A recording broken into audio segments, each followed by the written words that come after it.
예, 여러분 생활에 늘 승리하시고요.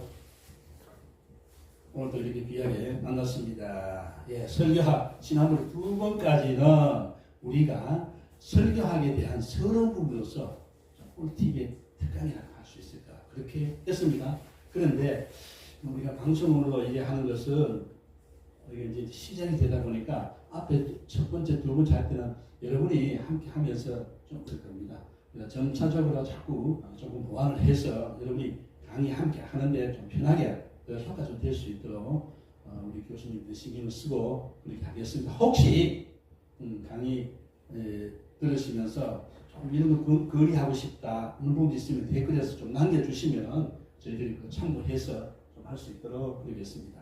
자, 앞에 우리 두 번은 설교학의 서론 부분 두 번 나누었어요.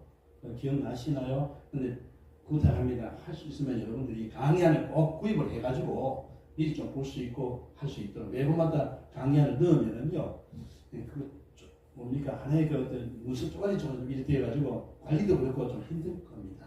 그래서 가능하면은 강의안을 좀 구입해서 앞뒤 부분 복습도 예습하면서 전체 보면서 하면 도움이 되겠습니다. 자, 그러면은 개혁주의 설교학이라고 하지 않고 앞에 개혁주의라고 했어요. 왜냐하면은 우리 천주교하고 다릅니다. 그래서 보고서적인 입장에 있는 교단들이나 목회자들은 말을 쓸 때 자부심을 가지고 하는 이야기가 개혁주의라는 말을 합니다. 이것도 꼭 필요합니다. 왜냐하면 이 신학의 사상들이나 여러 교단들 보면 자유주의 쪽에 있는 참 많아요. 그런 문제들이 참 많아서 우리 분명하게 우리 전제성과 그런 부분을 나누면서 분명하게 글을 이렇게 제목을 붙였습니다. 개혁주의 설교학이라고 했습니다. 1장에 오늘 하는 것은 오늘과 이제 두 번 나누어서는 설교의 정의, 왜냐하면 우리 시간이 제한이 되기 때문에 두 번씩 한 장을 가지고 두 번 나눕니다. 자, 오늘은 설교의 정의에 설교가 뭔가 이런 부분들을 우리 한번 정리를 하십시다. 그런데 여기서 왜 이런 오늘 제1장 두 번 하는 거에 있어서 제일 재미없는 시간이 이 시간입니다. 이론적인 부분이 참 많아요. 그런데 2장부터는 실제적인 부분들을 많이 이야기하게 될 재미가 있습니다. 2시간에 우리 거쳐서 우리가 이론을 먼저 잘 한번 타고 가서 2장부터 우리 실제적인 부분에 좀 재미있게 공부가 되었으면 좋겠습니다. 자, 여기서 참고되기 위해서 화면에 나오는 내용이 뭐죠? 의 뉴스 전달이에요. 아나운서가 방송국이 우리하고 무슨 관계가 있느냐? 직접 관계는 없어도 그러나 우리의 사회 관계에 있어서 엄청난 도전을 줄 수 있고 배울 수 있다는 거 한번 봅시다. 여러분이 지금 TV에 나오는 뉴스 시간 한번 보세요. 특별 속보할 때 아나운서들이 진행하는 거 한번 보세요. 그리고 제일 힘든 게 속보할 때 제일 힘든 거예요. 아나운서들이 평소에 뉴스 하는 거는 쉬워요. 왜? 이미 다 되고 여러 차례 온 거를 보고 그 시간 땡 하면은 그냥 읽으면 돼요. 그런데 속보는 실시간이니까 이게 굉장히 어렵거든요. 그래서 그는 속보를 할 때는 항상 베테랑급 아나운서들이 들어간다. 참고하시면서 여기서 아나운서의 뉴스 전달을 이해를 해야 된다는 것을 보면은 그 아나운서가 원고는 있습니다만은 원고를 화면에도 앞에 보면은 카메라에 화면에도 있지만 원고를 자기가 직접 볼 수 있도록 밑에도 있어요. 근데 이 아나운서가 원고만 읽어요? 절대로 안 읽어요. 원고 읽으면 안 돼요. 자, 그걸 하면서 그래도 이게 이제 해가면서 시간 분량도 많이 되고 언어도 많이 되고 특히 표준어를 써야지 지방서학들을 써버리면 안 된다. 있는데 이 사람들이 아나운서들이 보면은요, 그 긴장을 해가지고 뉴스를 읽을 때 또 원고를 보는 그 얼굴하고 또 화면을 보는 거하고 이걸 잘 조정을 해서 그 방송을 듣는 자들에게 정확한 이 내용을 그렇게 맞게 정확하게 전달하기 위해서 이해쓰는 모습을 한번 보세요. 그 방송 들어가기 전에 보면 이걸 보세요. 1시간 전부터 계속 연습을 합니다. 원고를 몇 번 읽고 체크하고 그 다음 이 시간 조정을 이렇게 하는데 그건 안 보이잖아요. 그 뉴스 5분을 위해서 3분을 위해서 근데 9시 뉴스 같은 경우는 거의 40분 이상을 하잖아요. 그러기 위해서는 여러 가지 뉴스를 어떻게 진행을 해갖고 아나운서 그렇게 하는가. 그걸 보면서 우리 목회자가 어떻게 메시지를 준비해야 되고 전달할 때 어떻게 해야 되느냐. 우리가 이제 설교를 하면 주일날 같은 데는 30분, 40분이단 말이에요. 그 시간을 하기 위해서 우리가 준비를 끊어야 돼.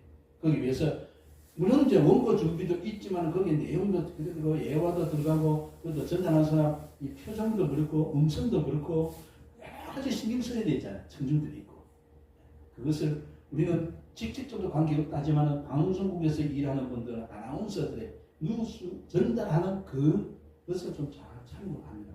우리의 목표를 하는 데 있어서 준비하는 데 있어서 또 전달하는 데 있어서 성도들 관리하는 데 있어서 많은 도움이 됩니다. 이걸 한번 참고로 했으면 좋겠고요. 그러면은 자 설교 사역의 성격, 설교가 뭐 어떤 성격이야, 뭐야?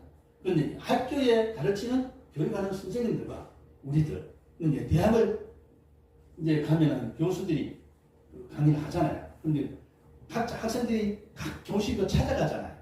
근데 중학교까지는 대체로 보면 한 자리에서 선생님들이 찾아오는 것이고 고등학교는 좀 이동하는 것이 있어요. 자, 이런 걸 좀 생각하면서 그 다음 설교 사역의 성격이 어떤 것이냐 여기 보면은 큰 것이도 이제 여기서 이제 다음부터는 없습니다만 여기 영어로 써져 있고 헬라어로 해놨어요. 이게 중요하지 않아요. 이런 글씨가 있다 하는 것하고 뒤에부터는 떼서 이런 건 단어를 안 넣습니다. 자, 이제 크게 몇 가지를 이야기하냐면 한 6가지로 소개하고 있습니다. 6가지 하는데 첫 번째 선포라고 나와 있어요. 선포라고 나와 있는데 이거는 자주 우리가 이제 예배 시간에 쓰는 말이죠. 용어죠. 선포. 하나님께 받은 메시지를 그대로 하나님을 거느려서 명령하는 것 같이 전하는 것. 이걸 선포. 이게 명령과 비슷하죠. 그렇게 하는 것을 선포라 합니다. 선포. 그 다음 전파하는 것은 전파라 그러면 좋은 소식을 알려주는 것이죠. 그래서 방송국에서 뉴스라 그러면 경제적인 면에 볼 때 좋은 소식을 뉴스라 그러는데 여기에서 우리도 설교라 그러면 전파한다. 말씀 전파한다. 전파한다는 것은 좋은 소식을 청중들에게 전한다. 그런 뜻이에요. 뜻에서 전파하고 두 번째 증언한다. 증언에는 법정 용어로 되어 있는데 법원에 가면은요 재판할 때 보면 변호사가 있고 재판장이 있고 가해자 측에서 있고 피해자 측이 있고 뭐 이런 게 나타나잖아요. 거기서 볼 때 이제 증인석이 반드시 있어요. 왜냐하면 그에서 분명한 증거가 돼야지 증거가 없으면 재판이 이루어질 수 없는 것이죠. 그래서 할 수 있으면 법정에서 많은 증거를 준비해서 갑니다. 그래서 우리가 설교라 그러면 증언한다. 하나님의 말씀을 증언한다. 그런 식으로 법정 용어로도 이렇게 쓰기도 합니다. 그 다음 교육. 이 교육이라는 것은요. 정해진 메시지의 내용과 목적에 초점을 맞추면서 하나님 말씀을 모르니까 그것을 교육적인 차원에서 교육에서 가르치기도 하면서 말씀을 전하는 것. 그래서 우리가 설교 형태에 보면 교육적인 설교가 있잖아요. 그런 부분이 가끔 필요합니다. 다섯 번째, 신적 계시 이것은 뭐랄까 구약 성경에 보면 주로 선지자들이 많이 있는데 그들은 예언을 위주로 주로 예언적으로 말씀을 많이 전했거든요. 그래서 하나님의 계시를 받아서 내려 전하는. 이건 뭐 우리가 평소 때 많이 쓰지는 않습니다. 이런 단어가 있다. 그 다음 또 여섯 번째 마지막에는 함께하다, 격려하다, 위로하다. 우리 가끔 이런 이야기가 동력을 한다. 이렇게 하죠. 동력을 한다. 그런 함께 해간다. 그런 뜻으로 쓰기를 하고 있습니다. 자, 그러면 여기서 좀 전에 죄송합니다. 자, 여기에서 여섯 번째로 함께하다, 격려, 위로하다 이런 말에서 조금 우리 이제 깊이 하기 전에 여기서 좀 참고해 봅시다. 설교자가 설교를 하는데 설교자에 대해서 이해할 것은 가끔 어떤 모습들이 있을 거예요. 몇 가지는 다 살펴보는데 설교자는 하나님의 말씀을 전하도록 세움을 입은 자이다. 하나님의 부름을 받아서 또 구별되어 있잖아요. 그래서 우리 교회 안에서 직분을 보면은 있지만은 우리 목회자는 중직자가 아니고 다르잖아요. 목회자는요. 그래서 이제 장로님들이 있고 우리 목사가 있어요. 이제 장로의 우리가 들어가지만은 가르치고 설교하는 장로고 모든 것을 치리하고 다스리고 하는 장로고 일반 장로님들은 행정상에 그 목사님의 목회를 함께 이루어 가는데 보좌 역할을 해가는 것이 그런 역할입니다. 근데 중직자는 그런 역할이고, 우리 이제 설교자가 말씀을 했잖아. 저는 특별히 구별해서 있죠. 그래서 구별되기 위해서 교육을 받아잖아요. 이제 정식적으로 우리가 목회자가 뭐 되려면 과정들이 어떻게 하냐. 보통 이제 학부 과정, 대학 과정이 다 하고, 그 다음 신대원 과정, 대학원 과정을 3년 하고, 보통 일반적으로 이렇게 가면은 정상적인 신학교의 큰 교단의 기준을 한다면 7년을 공부를 해야 된다. 신학교만 7년 하든지 일반 학교에서, 일반 대학에서 공부를 하고, 이제 대학원 과정 3년을 신학교에서 한다. 이래가지고 하는데, 그는 왜냐면 특별히 세움을 받았잖아요. 그래가지고 졸업한다고 바로 되느냐? 아니라는 거예요. 교회에서 계속 훈련을 받아야 되고, 섬기면서 이제 고신 합동이나 대체 큰 교단에서 어떻게 하냐면, 졸업을 해서 목사 안수 받기 전에 그 과정 속에 한 1년이 넘도록 1년 반 동안에 뭘 하냐면 강도사라는 게 있어요. 그것도 시험 패스를 해야 돼요. 그 강도사 고시가 패스되면은 한 1년 동안 이제 그 교회에서 또 이제 목회 지도를 받으면서 가면서 또 시험을 봐야 돼요. 근데 그 시험은 목사 고시는 좀 쉬워요. 강도사 고시는 제일 어려워요. 근데 어렵게 해야 돼. 신학교에서 배운 걸 한번 정리하고 하는데, 그렇게 해가지고 하려는데, 우리 성경을 보면, 신약 성경을 보면 사도라는 말이 있잖아요. 사도라는 말은 특별히 하나님의 일에 필요해서 특별히 선택되어서 뽑혀가지고 훈련을 받아서, 그 선택된 자들이 훈련을 잘 받아서 하나님의 말씀을 제대로 전할 수 있도록 하는데 쓰임 받는 사람이 사도라고 했죠. 선택받아서 쓰임을 받는 사람. 그래서 사도행전도 이렇게 하면은 비로소 그리스도입니다. 또 그리스도인이나 성도나 말이요 뜻이나 사도라는 뜻하고 있습니다. 구별된 거예요. 우리가 쓰는 용어 중에서 교인 그러면 예수 믿든 안 믿든 교회 안에 사람이 있으면 교인이에요. 근데 엄밀하게 우리가 말하면 예수 믿는 사람을 진정으로 예수 믿는 사람을 성도라고 하고, 교인이라면 성도도 되고 믿든 안 믿든 관계없어. 그 교회 안에 무리들이 있으면 교인이 안 돼요. 안 믿는 사람들은 뭐라고 하냐면 교인이라 해요. 그러나 우리 교회 안에서 진정을 쓸 때는 성도라고 합니다. 그러니까 저는 항상 쓸 때 성도라는 말 많이 쓰려고 하는데, 성도와 교인이 다르듯이 일반 백성들과 사도와는 다르다. 교회 안에서 중직자와 사도직은 또 다르다. 특별히 불러냄을 받았다는 뜻으로 되었습니다. 두 번째는 설교자에 대한 이해를 위해서 설교자는 먼저 자신이 하나님의 음성을 듣기 위해서 실험을 해요. 왜냐하면 이게 어디 가서 잘 가져가지고 공유해가지고요, 목사에서 그냥 전대 특강이 아니에요. 설교는 특강이 아니에요. 그래서 예배는 대면 예배가 돼야지, 비대면 방송으로 하는 것은 이거는 여러 가지 문제점이 있습니다. 그러나 단 제외, 거동이 불편해서 건강 문제가 있어서 병원에 있는 사람들은 교회 올 수 없잖아요. 그런 경우에는 방송으로 사는 거는 하나님 많이 이해하시죠. 그런데 멀쩡하면서도 현장 예배 현장에 오지 않고 인터넷으로 방송한다는 것은, 그거는 하나님 진정 잘 받을까요? 누가 이 시대에 아벨이고 누가 이 시대에 가인일까요? 예배는 대면입니다. 그래서 하나님 우리를 부르셨죠. 만약 그러지 않았으면 만날 필요가 없죠. 하나님을 꼭 만나야 돼요. 만나면 예배는 만나는 것이거든요.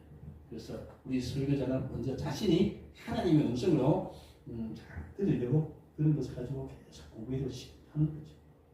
세 번째는 설교자 자신 속에 먼저 하나님의 말씀이 있어야 돼. 그 말씀이 있어야 되니까 내가 은혜 받아야 되고 내가 체험이 돼. 그래서 설교하기 전에 고민이 많이 되지만은 설교 준비하면서 은혜가 되면요, 말씀 전할 때 은혜가 돼 있습니다. 내가 은혜가 안 되면은 행설수설하고 어떤 소리 하고 쓸데없는 소리 하고 막 우왕좌왕 되거든요. 그런 경험을 하시잖아요. 네 번째는 성경만을 전하는 공문의 종이 돼요. 이건 뭐냐면 성경 구절 읽는 딴소리 하는 많잖아요. 특강 비슷하게 하는 거. 그건 아니에요. 본문에 충실해야 돼요. 그러기 위해서는 우리가 본문을 잘 관찰해야 되고 준비해야 되는데, 그 부분들 뒤에 우리 이제 공부를 하게 됩니다. 다섯 번째, 설교는 성령께서 깨닫게 해주시는 대로 한다. 왜냐하면 사람 지식으로 전부를 하는 것이 아니고 뭘요? 성령의 감동에 대한 말씀이 성령의 감동된 사람이 받아서 성령 인도해 준 대로 그걸 해석을 잘 해가지고 그것을 우리 생활에 맞게 하나님 전해줄 수 있도록 하는 것이 우리 설교자의 목회자의 특권이면서 아주 중요한 책무라는 것이죠. 자, 이런 거 하면 굉장히 좀 부담이 되죠. 여기 있어. 네, 그 다음 설교자의 초상이라고 있는데 나타나는 모습들은 약 몇 가지가 나타나는데 이제 여러분들이 이 강의를 좀 자주 보셔야 됩니다. 그냥 듣기만 안 돼. 여기 우리가 화면에 띄워져 있는 것은 간단하게 제목 위주로 띄워져 있고 자세한 것은 강의 안에 있는데 이제 강의 안에 좀 집중적으로 보시면서 같이 와야 되겠네요. 몇 가지를 소개하는데 먼저 설교자를 묘사하는 내용들이 몇 가지가 나와 있습니다. 여러분 강의하는 18페이지가 된가 그럴 겁니다. 여기 보면 맨 처음에 죄송합니다.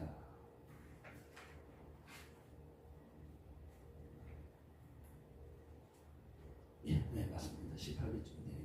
자, 여기서 첫 번째 보면 설교자를 묘사하는 단어가 말이 있어요. 그 설교자가 어떤 사람이냐 하는 것을 이제 강의하는 여기 보면은 거기에 6가지가 나옵니다. 6가지. 처음에는 뭐죠? 앞에서 우리가 성경한 것도 있고 또 추가된 게 있어요. 전력이라는 말이 있어요. 전력이라는 것은 여성들은 좀 애매한데 남자는 군에 갔다 왔다면 전력. 그러니까 전쟁터에서 이쪽 저쪽에서 빨리 그 연락을 해야 되는 뭐 통신력, 빨리 소식을 전해줘야 되는 그 중요한 임무를 받잖아요. 우리가 우리 설교자는 바로 하나님의 그 나라의 하나님의 말씀의 중요한 내용들을 우리 사람들에게 빨리 전해줘야 돼요. 제가 요즘 9월 중순부터 뭘 하냐면 요나서를 아침마다 묵상하는데 놀라운 모습을 발견해요. 전에는 발견하지 못했는가 해마다 이거 묵상하면서 깨닫는데 깨닫고 배우고 회개가 있는데 뭐냐면 하나님이 선택했는데 불순종했는데 죄 문제를 굉장히 많이 도전해봐. 그리고 회개한 이후에 하나님 그대로 쭉 하면서 굉장히 많은 것을 지금 은혜 받으면서 내 자신이 고침을 받고 있습니다. 자, 여기에서 보면 전령이라는 것은 중요한 부분들을 빨리 전해줘야 돼. 네, 부사적인 용어입니다. 보고 있고 두 번째는 뭐죠? 증인. 아까 앞에서 했잖아요. 법률 용어, 증거자 있어요. 증인이 있어요. 지금 요즘 정치권에서 하는 이야기가 증인이 있잖아요. 근데 증인을 데려와야 되는데 누굴 데려와요? 증인 아닌 사람을 데려가지고 그 이용하는 거 있잖아요. 여기에서는 우리가 증인이 많이 돼야 돼요. 그래서 사도행전 1장 8절에 예수님 하시니까 부부의 말씀 중에 어떻게 해요? 능력을 받으면 내 증인이 되라는 거잖아요. 증거. 우리의 증거잖아요. 내가 보고 들은 것을 내가 말 안 할 수 없다. 요한복음 맨 마지막에 내가 듣고 아는 것을 그대로 기록한다. 베드로도 내가 확실하게 들었고 보았고 느끼고 확인된 것을 내가 말 안 할 수 없다라고 그렇게 하죠. 자, 증인. 그 다음 세 번째 청직이 많이 들어왔는 거죠. 이 청직은 관리. 이 관리된 건 어떻게 비유하면 좋을까? 결혼해서 애를 낳았는데 부부가 애를 어떻게 기릅니까? 기계적으로 기르는 거 아니죠. 돈 주고 기르는 거 아니죠. 자기가 직접 하잖아요. 저희 딸이 애를 이제 이번 주 토요일 날이 내일이 아니 다음 주 토요일 날이 돌이에요. 근데 기르는데 머리가 매몰라 해면서 지금 정성을 해요. 그러니까 애가 잘 클 거 아니에요. 어른들이 그걸 보았을 때 뿌듯하잖아요. 누구 돈 줘서 와서 그게 아니잖아요. 그 사람들이 와서 보호해주는 거하고 내가 양육하는. 그래서 사도의 요한복음 20장 뒷부분에 예수님 부활해서 하는 이야기가 치라, 가르치라 이런 말이 또 나오니까 그게 다르거든요. 자, 이 청직이라는 것은 관리인으로서 우리는 하나님 우리에게 맡겨진 양을 관리하는 존재. 그 부모 같은 역할이죠. 네 번째, 아버지. 이게 아버지 그러면 생각나는 게 뭐가 있나요? 사랑이잖아요. 말 안 해도 요즘 자녀들은요, 지 돈이 필요하면 아빠! 그죠? 엄마 살살 이렇게 해가지고 아빠에게 이야기하게 하고, 돈이 필요할 때는 아빠한테 가고, 그 외에는 좀 엄마 찾아. 아빠들 입장에서 참 외롭고 그래요. 그리고 결혼식 때 나는 그렇게 안 하려고 했는데 나도 살짝 그랬어요. 뭐냐면 결혼할 때 대부분 이렇게 같이 들어가지고 넘겨주잖아요. 그냥 저는 그렇게 안 했어요. 같이 들어가요. 막 아내가 막 그러더라고. 그럴 수 있느냐고. 대부분 보면 아버지가 들어가잖아요. 나는 그렇게 안 하고 같이 들어가라. 같이 출근해. 그랬는데 갑자기 결혼식 딱 마치고 사진 찍고 이러잖아요. 그거 사진 찍기 직전에 사진 찍었다가 이게 좀 묘한 그런 마음이 있잖아요. 엄마가 느끼는 거랑 아빠가 느끼는 또 다르잖아요. 근데 결혼식의 어떤 상황 속에는 아빠들이 표현을 안 하는데 뭔가 딱 있잖아요. 그죠? 다음 누가 결혼식 할 거다. 엄마보다 아빠를 자세히 하는 거죠. 신부가 아빠를 잘 보고 있어요. 그런 걸 잘 참고를 하면은 결혼식의 그 순수나 그런 양 부모들의 상황들 잘 살피면 그렇게 하는데 이런 메시지를 전하는 굉장히 중요하게 좋고 지금 도움이 될 겁니다. 다섯 번째. 이제 첫 번째 내용을 합니다. 사실 종에 대해서. 종은 특징은 뭐냐면 하십시오. 내가 하겠습니다. 요즘 젊은 사람들께 정치계에도 그렇고 젊은 사람들이 하는 이야기가 많잖아요. 너 답은 정해져 있어. 너는 듣기만 해. 따라만 해야 해. 그런 사람들 조금 참 하면 종은 자기 자유나 주권이 없잖아요. 주인이 원하는 걸 이끌어요. 그게 우리 말씀을 세움을 받은 우리들이 그런 모습들입니다. 자, 여섯 가지 했습니다. 여섯 번째는 하나님의 동력자라 앞에서 의했습니다. 요거는 하지 않겠습니다. 자, 그 다음 두 번째 초성화의 두 번째 설교의 배후에는 설교자의 인격이 있다. 인격. 그 교재를 보면 밑에 나오면 참고를 하세요. 인격. 우리 이런 게 있잖아요. 우리가 메시지를 듣다가 강사하고 오든지 보면 저 목사님도 설교가 저 인격이 안 되네. 이런 게 있잖아요. 어떤 사람은 욕을 무슨 전문 특허로 뭐 생각하면서 막 그리고 어떤 목사님은 방송을 내거든 들으면 제시 혹시 그건 하는데 누군지 안 하십니다. 유행가 부르는 걸 당연한 거냐고 그 유행가 곡에다 가사를 이렇게 해가지고 계산을 해가지고 그거 안 하는 게 좋습니다. 안 믿는 사람이 갈 때는 뭐 전도형으로 그래 교회에서 소개하는데 그 사람 방송은 안 들어요. 그 사람 그리고 그 사람 인격이 잘못된 게 더 많아요. 이런 걸 우리가 좀 배우면 좋겠고요. 그다음 세 번째 설교자의 영적인 생활이 있죠. 큰놈 한번 읽어보고 강의 안에 세 가지 나오는데 첫 번째 뭐죠? 영적인 삶에 민감해라. 내 영성이 하나님에 하고 굉장히 민감해. 영적 민감을 어디서 보느냐면 우리가 개인적으로 큐티하는 거잖아요. 묵상하는 거. 이거 굉장히 중요합니다. 새벽기도 빼먹으면 하루가 실패다. 새벽기도 안 하고 하면은 이거는 엄청난 죄의식을 느껴야 돼요. 당연하게 아니고 특별한 경우 있잖아요. 너무 피곤해요. 그때 난 새벽에 못 가면 그걸 좀 시간 연구해서 낮에 해도 되겠네요. 아침에 시작을 기도하면서 말씀을 개인적으로 묵상해야 되거든요. 그럴 때 나와 하나의 관계를 그 거룩성이나 그런 민감하게 느낄 수 있어요. 예. 그 다음 두 번째는 뭐죠? 영적으로 출마해야 된다. 내가 믿음으로 안 채워져 있으면 쓸데없는 소리가 나와요. 자꾸 엉뚱하게 나오게 돼 있어요. 그래서 피곤하게 살아야 합니다. 그 다음 세 번째는 뭐죠? 신학과 설교, 즉 목회는 오롯이 무릎으로 한다. 신학교 갈 때 영어를 배우는데 그 교수님이 기억이 납니다. 목회는 무릎으로 여행하는 travel on my knees. knees. 목회는 여행을 무릎으로 하는 여행이다. 그거 굉장히 그 시를 소개해 주는데요. 굉장히 의미가 있어서 어필이 되었어요. 그리고 신학 공부한 지 언젠데 그 단어가 그대로 지금 생각이 나거든요. 다른 거 없어요.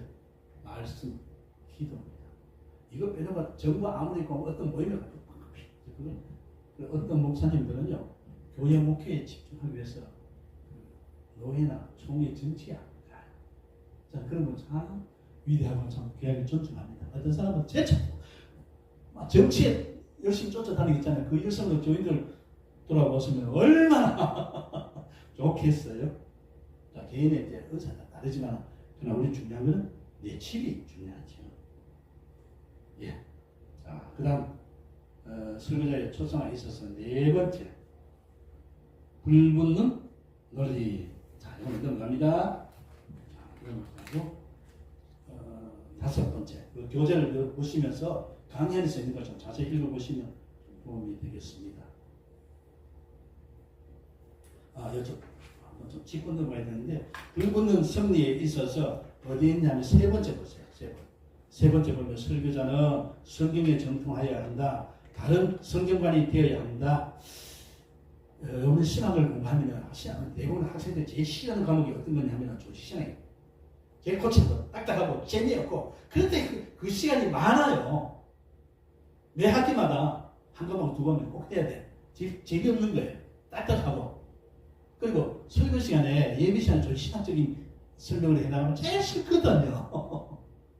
그런데 이걸 해야 돼요. 이거 안 하면 뭐냐면 우리 건물을 짓는데 기초와 밑에 기초와 기둥이에요. 이게 없으면 우리 아무리 인테리어를 해도 그 필요 없는 그게 이제 오래 위에 짓는 거 똑같거든요. 그래서 여름에 좀 피곤하고 힘들더라도 우리가 이제 이런 시간에 배우는 거는 간단하게 배워요. 근데 개인적으로 그 관계된 책을 사가지고요. 조지신학을 학기 좀 잘 배우고 있어요. 조지신학 제대로 안 된 사람이 예비 시간에 쓸데없어야 많이 하고요. 그리고 2단에 빠진 사람들이나 그런 게 있어요. 되게 조지신학 부분부터 싫어하는 사람들, 목회자들 그리고 성도들 그리고 2단에 잘 빠져요. 조지신학을 참 중요하게 여기고 그러기 위해서는 우리 조지신학에 의해서 성경 전체를 제대로 우리가 많이 읽어야 되고 또 계속 알아야 되고 거기에 맞는 조지신학 부분이 잘 돼 있으면 우리 목회가 튼튼하게 건강하게 말씀 준비하고 전할 수가 있는 것이죠. 그리고 또 네 번째 보면 성경을 기능적으로 읽어서는 안 된다. 이게 뭐냐면 그냥 지나가는 숙제하는 식으로 성경 치대만 읽지만 그건 안 읽는 것보다 못해요. 그리고 읽을 때 속도 가지 마세요. 속도 늦어도 정dom으로 그래야 이 성경을 전반적으로 우리가 이제 살펴볼 때 우선 이제 책이 신구약이 어떠냐, 신구약에서 각본이 어떠냐, 각본의 계율을 하고 그 특성들을 알고 그 다음 절 구체적으로 장들을 들어가고 돼야 돼. 그게 없이 뭐 이러면 나 안다고, 나 당연히 안다고 알기도 몰라요. 구체적으로 물어보고 그 다음에 몰라요. 자, 이런 부분들 우리가 좀 참고를 하고 쭉 내려가서 그리고 다섯 번째 보면은 설교자의 초상화의 다섯 번째 보면은 건강한 육체가 건강한 설교를 나눈다. 그렇죠? 이게 뭐냐면 평신도는 아파도 별 문제가 안 돼요. 목회자가 아프면은 안 되는 것 같이 생각해요. 요즘은 아니지만 40년, 50년 전에 나도 어릴 때 그렇게 봤거든요. 목사님들이 병원 다니는 거 이해를 못해요. 아프다는 걸 이해를 못해요. 아프냐고요. 목사님도 아프냐고. 의사도 아프지요. 환자를 보내는데 아프다고 표현은 안 할 뿐이죠. 왜? 우리도 사람이잖아요. 근데 성도들은 아파도 병원 가면 막 아파도 괜찮은데 교회 목회자가 아프면 성도들 제일 싫어하고 부담되고 부정적으로 막 나오거든요. 그리고 일본 성교사는 이게 막 거짓말 많이 해요. 건강하다 그래. 뭐 병신이 돼도 무식이 돼도 근데 성교사들이 해외 오래 있으면요 보는 그런 거예요. 그럼 목회도 이거 하면서 개척교회 하면 막 이런 분이 있잖아요. 안 맞아요. 그러잖아요. 목사님들이 교회 개척교회 하면 지옥에 한번 가보자고. 그만큼 힘들고 어렵다는 거예요. 그 작은 교회나 개척교회 하는 게 쉽지 않습니다. 목회는 사람이 하는 게 아니거든요. 옆에서 막 끄는데 나는 안 뜨고 있다. 그거 인간적으로 비교가 되니까 그 스트레스도 있고요.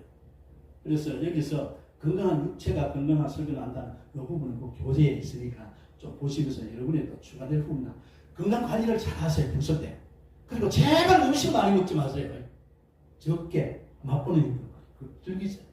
그래서 나는 우리 집 사람들 그리고 막 간식을 안 먹는다고요. 먹을 때 먹죠. 그리고 오전에는 간식을 계속 안 먹어요. 아침과 점심시간에 너무 짧잖아요. 그거 먹어버리면 점심 밥 먹는데 문제가 돼. 오후에. 그래 저녁 먹으려면 때 있었으면 우리나 마시지. 때 있었으면 간식을 안 먹으려고 하니까 배가 너무 좋아요. 밤에도 새벽에 너무 몸이 편해요. 이런 걸 관리를 여러분이 이제 여러 가지 지식들이 있잖아요. 참고해서 이런 것들을 잘 조정을 해야 내가 건강해야 돼. 아프면 안 돼. 그런데 지나오면서 보니까 주일날 건강 때문에 설교를 못한 적이 그런 적이 없었어요. 너무 감사한 거예요. 그러니까 목사님이 매주마다 아파도 평일에 아파야 돼요. 다 교인들 안 보잖아요. 대부분 어느 교인들이 보면 목사님들 주일날 감기야 잠시 있지만 몸이 안 좋아 병원에 입원해가지고 주일날 감당 못 썼다. 이건 성도들 굉장히 부담이 돼요. 부정적인 부담이 돼요. 이건 어쨌든 건강해야 영이 건강해야 메시지도 건강하게 나오지. 자꾸 사람 피곤하게 살면 부정적으로 있으면 자꾸 말하는 것이 피곤한 거 자꾸 힘들어서요. 그렇게 안 해도 산뜻하게 잘 배에 감는데 왜 자꾸 그런 척을 자꾸 있어요 없어요? 교인들 중에 피곤한 사람들은 말씀이 무슨 관계가 없다든지 문제가 있어요. 참 피곤한 생각을 해요. 어떤 우리가 우리 학교에서 시험 볼 때 특히 이제 수능고사든지 이게 중요한 모의고사 이거 할 때 누가 시험을 잘 문제를 봅니까? 딱 시험에서 시험 문제 해. 다른 거 끌고 있으면 안 돼. 시험 문제 딱 해놓고 그러면 일단 점수가 확정됐잖아요. 그리고 곤란한 거는 체크해놓고 그 다음에 해야 돼. 근데 처음부터 다 하면 그건 바보 같은 소리. 하고 이제 좀 웃는 이야기지만 또 어떤 게 있느냐면 우리 이제 결혼식이나 잔치집에 기다려집니다. 잔치집에 가면 이제 뷔페 쫙 있잖아요. 그리고 저희 집 사람은 항상 이야기하면 미련한 사람 하면은 김밥하고 이렇게 양끓이 있잖아요. 집에서 자주 먹을 수 있는 거. 그걸 막 저는 안 가. 어디 가면 딱 포크 들고는 해물바다 먼저 가. 바다에. 육고기를 됐으면 적게 먹는 게 좋습니다. 건강에. 그래서 바다나 있는 이런 생선이나 이런 부분들을 육고기보다 그걸 많이 먹어주고 야채다 뿌리, 풀기, 견과류 있잖아요. 이런 것이 좋거든요. 그래서 먼저 해군에 있는 데가 가서 그거 넣고 그럼 막 튀기고 이런 거 안 좋아하니까 뒤로 빼고 하다가 우쪽 있는 데가 있습니다.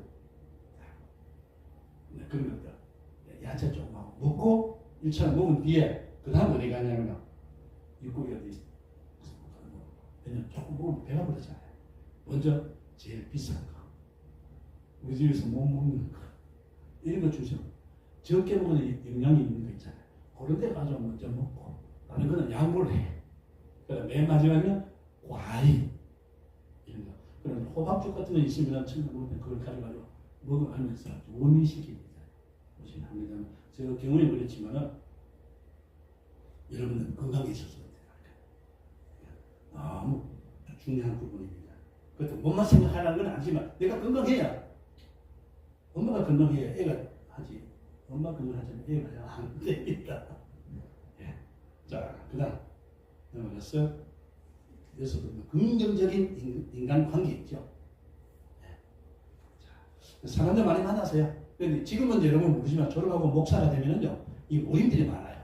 자, 그런 데 가서 왜냐면 우리끼리 했으면 뭐 어떤 이야기가 되는데 교인들하고 있으면 하고 싶은 이야기 못하는 거 많잖아요. 우리끼리는 통하는 게 있어요. 선교사끼리 많이 통하는 게 있어요.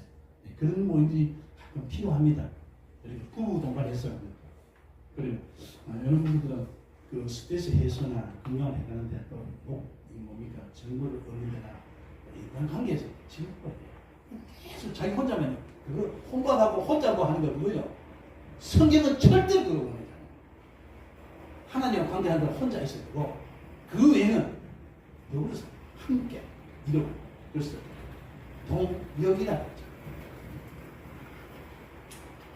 자, 이거는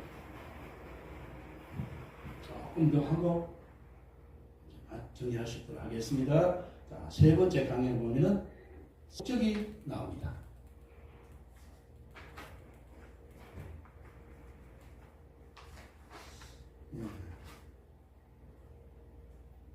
교재 보면서 같이 보겠습니다. 자, 앞에 먼저 보면은 설교의 목적을 보면 몇 가지가 있는데, 목적이 처음에 뭐예요?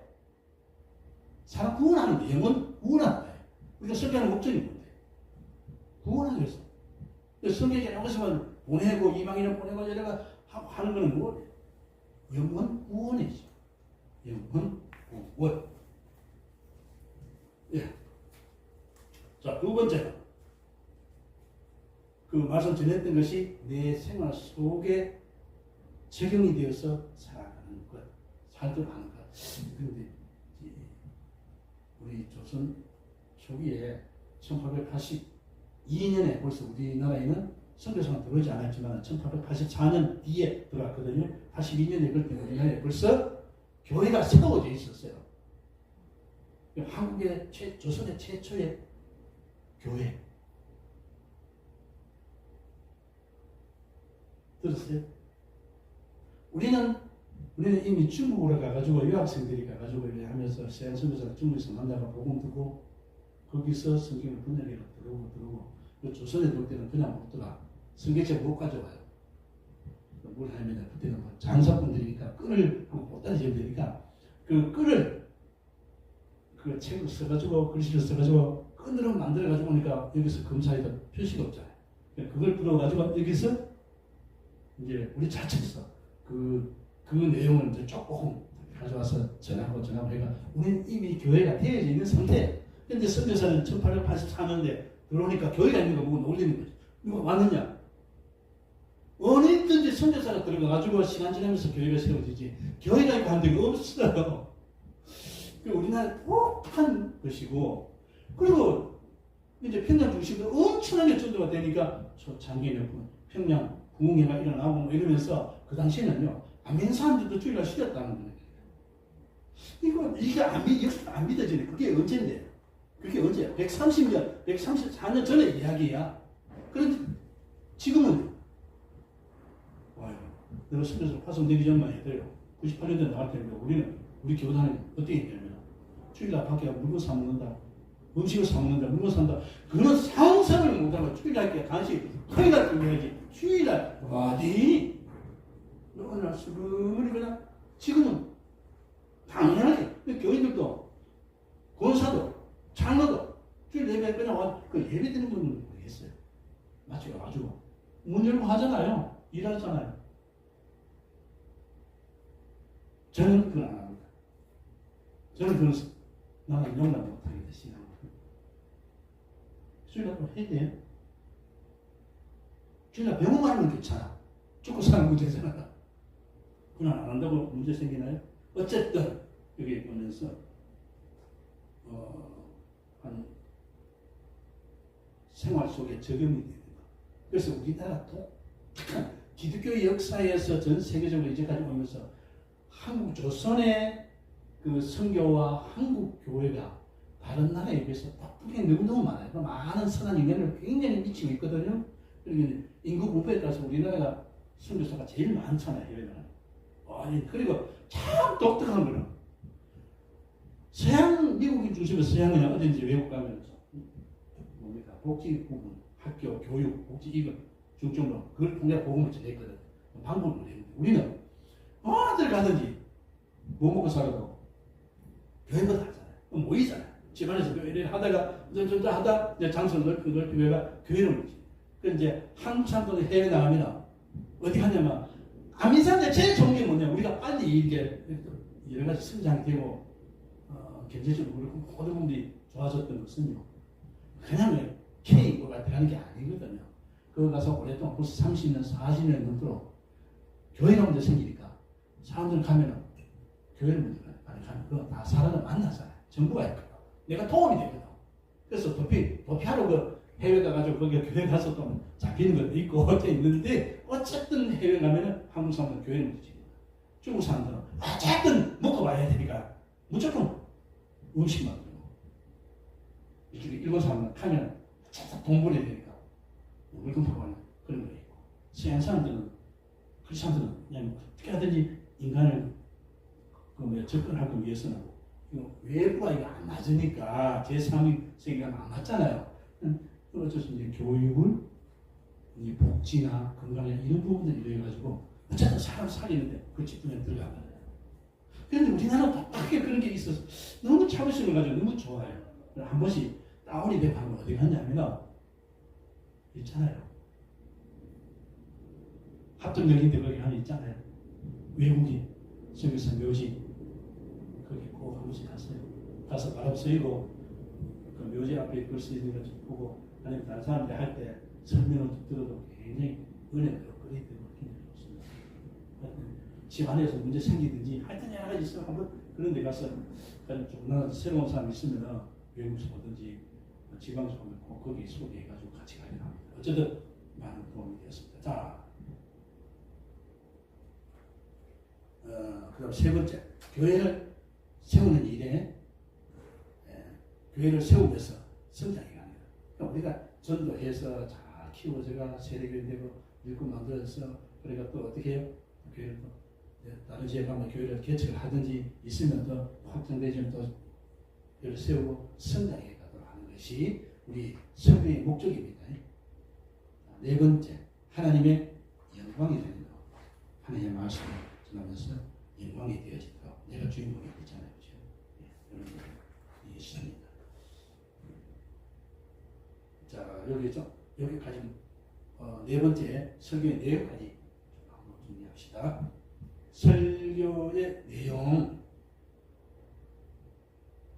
여기 전 앞에 뭐라고 되어 있죠? 내용 빨간 것이고 옆에 주인공은 성삼위 하나님입니다. 설교의 주인공이 누구냐면 삼위 하나님이에요. 다른 게 아니에요. 그런데 설교는 우리 예비찬에서 보면 장황한 이야기를 만들었는데 주인공이 빠진 어떤 그런 내용을 너무 찾아내는 것 같습니다. 자, 설교 내용은 어떻게 해야 돼요? 첫 번째, 성경 말씀을 주의하는 것. 주의하는 것은 잘 분석하는 것. 잘 해석하는 것.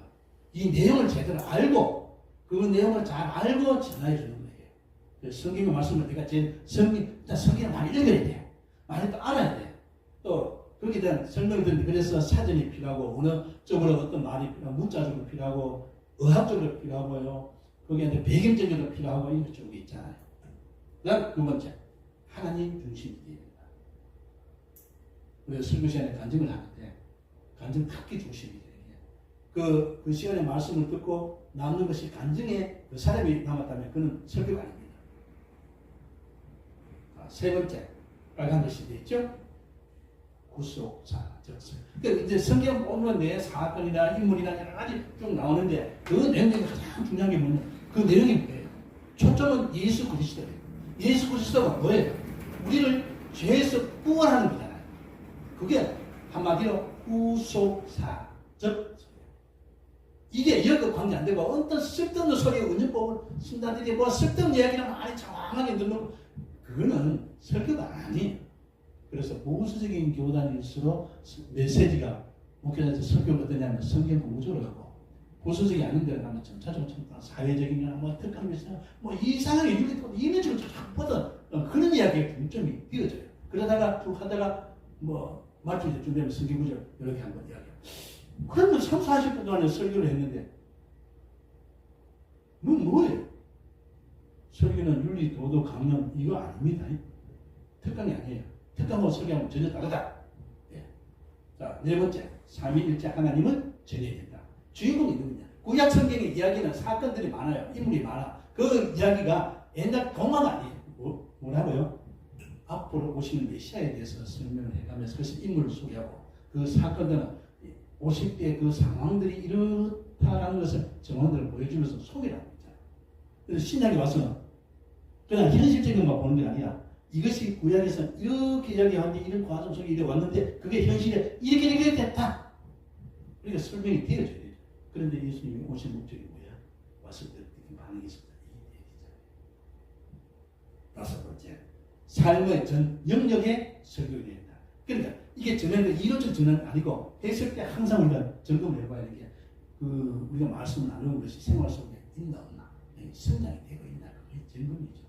그러니까 어린애가 자랄 때 처음에 젖을 먹다가 점차적으로 이제 젖 외에 여러 가지 먹잖아요. 간식도 먹고 지금 우리 손주가 보니까 이빨이 위에 4개 났어요. 밑에 2개 났고. 근데 애들 이빨 날 때면 막 가렵잖아요. 침을 지지 흘리고. 근데 뭐든지 자꾸 입으로 들었는데 입에 들어서 이게 다 힘을 줘가 입 뜯는 거 있잖아요. 그거 굉장히 성취감이 있어요. 애들이. 그래서 뭐 그게 탁 해서 이게 풀리가 딱 될 때, 조각이 날 때 굉장히 성취감이 있는 거예요. 근데 그런 데는 그때 맞는 음식을 자꾸 맞춰줘야 되죠.